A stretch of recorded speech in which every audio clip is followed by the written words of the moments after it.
I'm going to read an excerpt of Chapter 8 from our book, Sigrid Rides. You can get signed copies of this book by both Sigrid and I in our online shop. And any major bookseller around the world should be able to get it for you.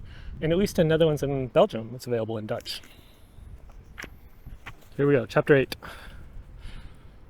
Siggy's behavior had been playing on my mind, though, and in mid-August, I had an idea. I'm not sure why I hadn't thought of it before. Siggy was circling around in her usual way as I collected my bike gear, before stubbornly taking position by the door, making it difficult for me to pass.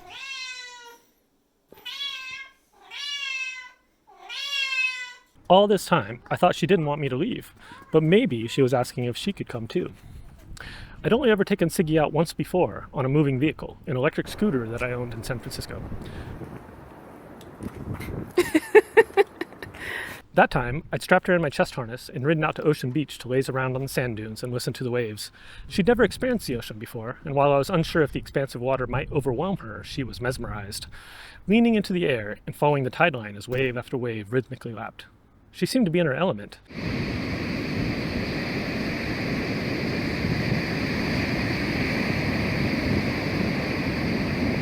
The inner city wouldn't be so serene, but maybe it was worth a try.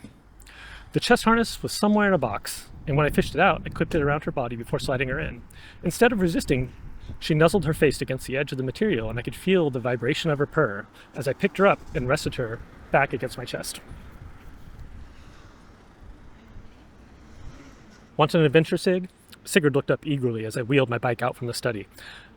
As the roads were quiet, we could have ridden further, but for a first try, I settled on the initial circuit. I'd cycled around Primrose Hill and along the top of Regent's Park. I also packed Siggy's leash, so we could hang out for a while. If I filmed it, I could show Bianca later, but now the dilemma was how to capture Siggy in the frame. Any videos that I'd made before were of a simple forward view. This time, I secured gaffer tape around the handlebars and positioned the lens as best I could to point directly at Siggy. Ready for your first movie, I joked. On England's Lane, Siggy seemed super engaged, looking up, down, and all around.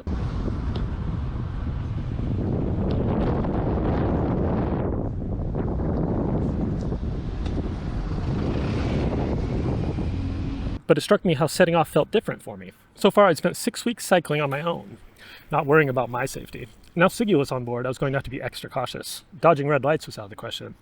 That said, in all my years of cycling, I'd only ever had one serious accident. At the time, I was studying in Brussels, and happily drifting down a segregated cycle path through a green light. The last thing I remember is a car turning in front. Bang! Everything after that came to a stop. It had been the day after the World Cup final. And when I came to, I was lying in a pool of my own blood in a pile of empty beer bottles at the side of the road. A searing pain hit me.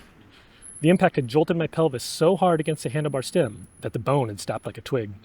I lay there half-conscious, listening to a siren approaching before I was eventually lifted into an ambulance. I needed stitches in my arms and legs where the glass had cut me. At the hospital, I was also unable to walk without crutches, though when the doctor first allowed me to stand, they gave me only one to rest on. As I hauled myself up, a stabbing pain shot through my leg like a spear being driven into it, and I passed out instantly on the concrete floor.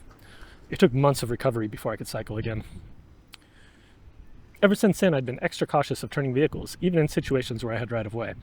But carrying Siggy definitely added another dimension. As we headed down Primrose Hill Road, I obsessively checked to see whether she was okay. Immediately, I erupted into laughter. I couldn't see Siggy's face, but I could feel her back wriggling against my chest. Her hind legs were stretched out, air-walking in a weird kind of slow motion, and her forelegs were flying around like an upturned beetle. "Hey, how you doing down there?" I called out. A vision flashed in my mind of astronaut Neil Armstrong taking his first steps on the moon back in 1969. One small step for Siggy, one giant leap for catkind. I listened closely, half expecting her to let out an elongated meow, a sure sign this wasn't working. It did look awkward. She didn't, though, and when we finally took a break on Primrose Hill, she seemed relieved to be lifted out of the harness and leaped around on the grassy bank. "Your first bike ride, Siggy. What'd you think?" I asked, but she'd already trotted off, distracted by the squirrels. After a while, we headed home. And there you go. That's the story of our first little bike ride. Hope you enjoyed it. How you doing? You think that was good? I think that was pretty good.